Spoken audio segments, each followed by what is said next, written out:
ng walang vlog. Nakikita ng walang vlog. Viancy, may dahilan nga ba kung bakit ayaw niyang sagutin yung katanungan ni Kalingap Rab, ano? Para sa akin, siguro ayaw sagutin ni Viancy yung katanungan na iyon dahil nga may pinoprotektahan siya.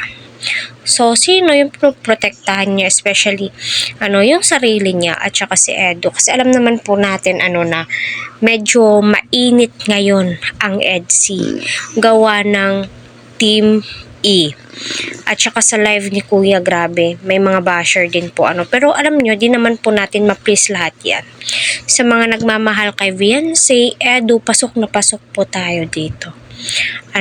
Viancy, no need mo naman pong i-public lahat, ng effort ng ginagawa ni Edu.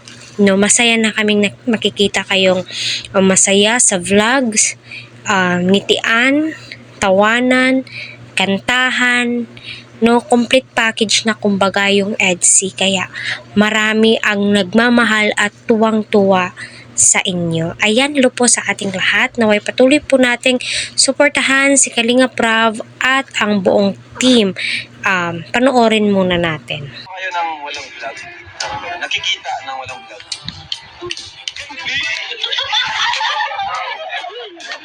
Sabihin ka naman sino naman. Naman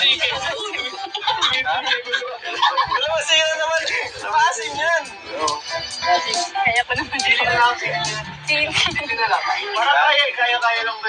Sige, kalamansi daw. Ayun po, napakalamansi nga po itong si Viancy sa katanungan ni Kalingap Rab. So, ramdam nyo ba na napatingin si Edu at saka si Viancy sa katanungang iyon? Maybe pinoprotektahan po nila yung dalawa, na nagproprotektahan po sila, at soon malalaman po natin kung pumupunta nga ba talaga itong si Edu sa kanila, binibisita nga ba talaga itong si Viancy, kasi importante po na malaman po natin iyon bilang supporters, 'di ba?